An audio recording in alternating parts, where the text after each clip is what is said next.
Okay guys, welcome to a video lecture on the market revolution. This is for US 1.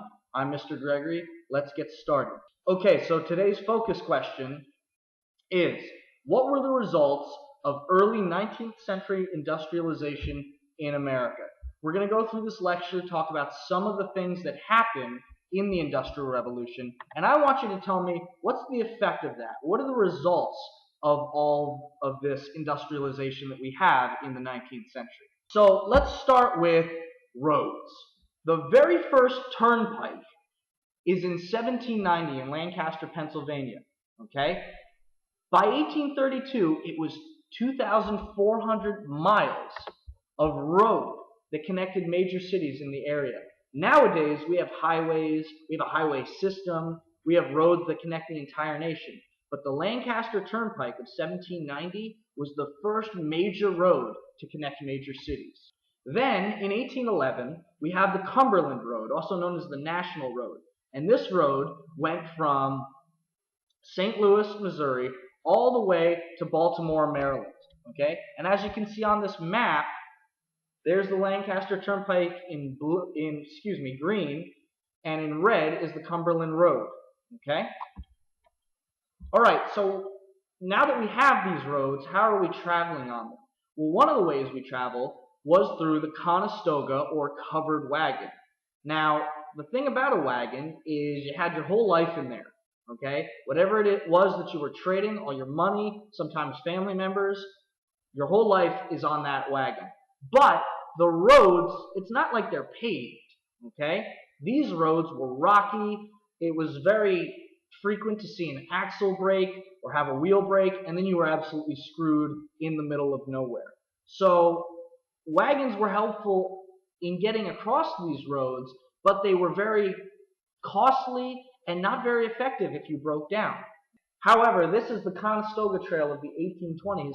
This is what many western Pennsylvania farmers were using to bring their goods to the East Coast. Now, since wagons were very ineffective, water routes were much more effective. Rivers, though, were already pre-established. You had to go wherever the river went. A canal is different. A canal is man-made, and you can direct the canal to go wherever you want.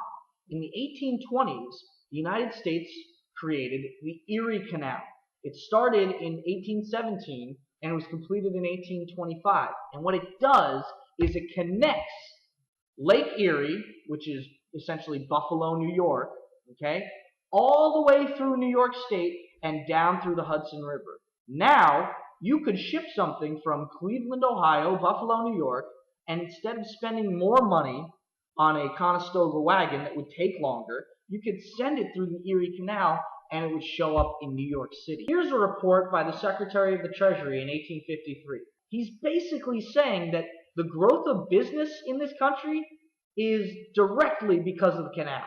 The canal allowed our economy to grow because it was now more efficient to ship things. On these water routes, whether it be a river or a canal, you still had to have a vessel to get down these water routes. The steamboat, which was invented by Robert Fulton in 1807. Here's the thing about the steamboat.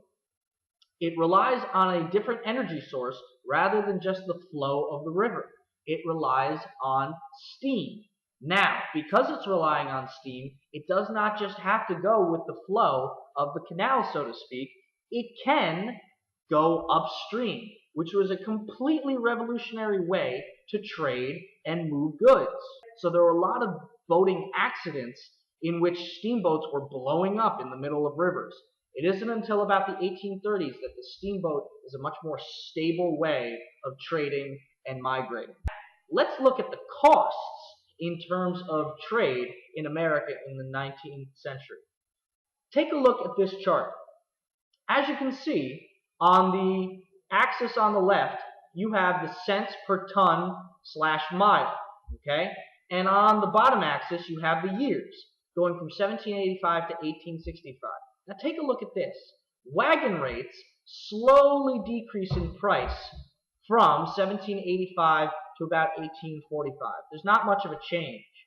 But look at upstream river rates, canal rates, downstream rates, and railroad rates. they all significantly dropped as there were more steamboats, more railroads, more canals, more efficient ways of moving and trading. You were able to lower the cost. And this really helped out the American economy. Shipping costs, okay? You know, when you buy something online, there's shipping and handling. It's now cheaper than it's ever been, especially if you want to get it very soon. But this all started in the 19th century with railroads, with canals, with rivers. So what's the point of this chart? It proves to you that going by wagon was not really efficient, wasn't very cost effective, but that the popularity of canals and railroads was allowing the cost of trading to go down. 1830, the Iron Horse wins. Many people, we call them Luddites, they were afraid of new technology. They thought there's no way a man-made machine could be more effective or faster than horsepower or an actual horse. So the Iron Horse was pit in a race against an actual horse. And the Iron Horse, the steam engine, actually pulled a tram with the same weight at a faster rate than an actual horse did. And this is called the Iron Horse race of 1830. Because the Iron Horse was able to prove to many people that it was more efficient than an actual horse, a steam engine was more effective than a wagon, much more rail track is built during this time.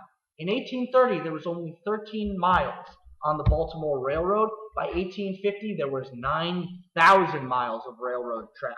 By 1860, 31,000 miles of railroad track. You can see in this map how railroads are starting to develop over the nation, okay? The black represents railroads up until 1850, and there's a little bit on the map, but the red, which dominates the map, is railroads built between 1850 and 1860. Once railroads were proven to be effective, they caught on like wildfire, and railroads were the way to get around the nation in a much faster rate. It also lowered shipping and trading costs. Now, in the north, immigrants built the railroads. In the south, slaves built the railroad. Here's another thing about this market revolution or industrial revolution. Americans were willing to try anything. They were copiers first, and then they became innovators. From 1800, there were only 41 patents in the entire nation that were approved. A patent is when you get the rights to an invention. So if you invented something, you got a patent or you got a payment for people using that invention. In 1860, by 1860, there were 4,357 patents in the United States. American resourcefulness in the 19th century just explodes. People are inventing things. They're coming up with new ideas. This shows American ingenuity in the 19th century. We had Eli Whitney's famous cotton gin, which was able to separate cotton seeds from the actual cotton cloth. Now, it was actually invented by a slave, but Eli Whitney copies this and makes it into a more efficient machine. Now, even though Eli Whitney ripped off a slave for the cotton gin, he did come up with some other good ideas. In particular, interchangeable parts. Now, interchangeable parts are very important. If you owned a gun, let's say, and it broke, before interchangeable parts, you had to send the gun back to a gunsmith or the gun manufacturer, and you were without a gun for however long that took. With interchangeable parts, you didn't have to send the gun back to the manufacturer. You just had to get the part that was broken and get it replaced, and that took way less time. Samuel Morse creates the telegraph in 1840. Now, you might have heard of Morse code. That's the language that people use to communicate on the telegraph. The beeps and the boops, a long beep and a short beep, they all have different letters that mean things. And people would have to listen into the beeps, and they would write that down as a recorded message. This makes communication way more instantaneous. Today we're spoiled and we have phones and we can hear each other. In the 19th century, they had the telegraph, which is how you could communicate over long distance. Now, we always hear about the American dream. And the American dream is sort of the idea that Americans can come from nothing, but if they work hard, there's opportunity and wealth to be had. There was a German visitor to America in the 1840s. His name was Frederick List, and he sort of noted about the American dream. He's basically saying the idea that Americans were moving forward. They were progressive. They wanted a challenge. They wanted to solve problems. But one of the problems with this industrialization was the distribution of wealth. You had some people that were really rich and some people that were really poor. During the American Revolution, 45% of all wealth was in the top 10% of the population. In 1845, Boston, the top 4% of people owned over 65% of the wealth.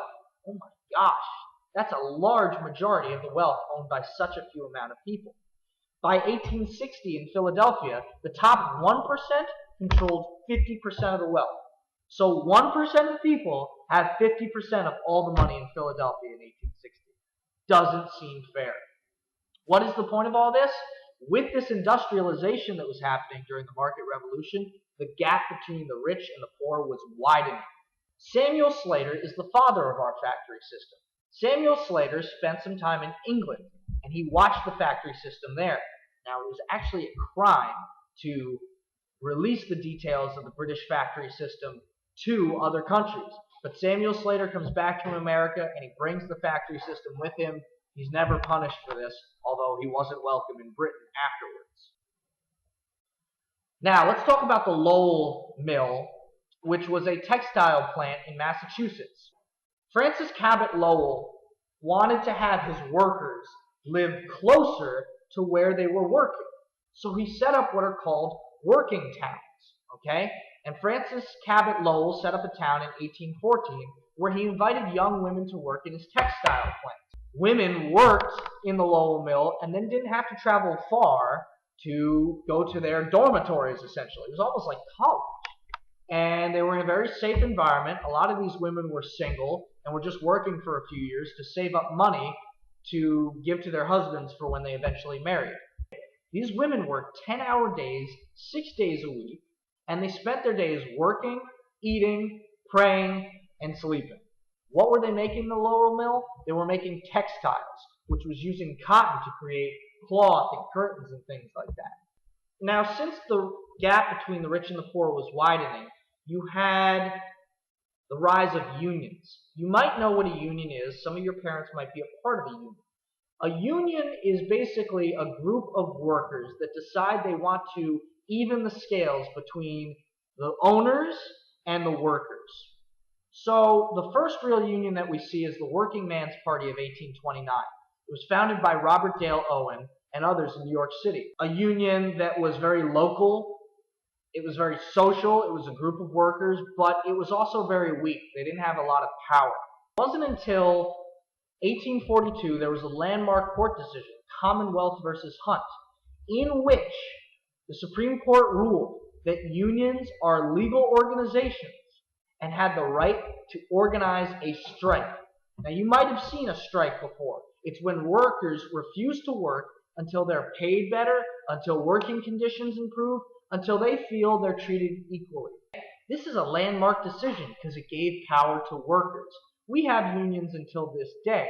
Some people think they're too powerful today.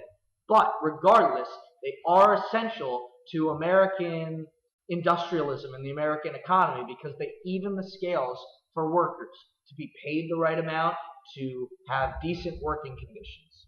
So, let's look at our focus question for today. What were the results of early 19th century industrialization in America?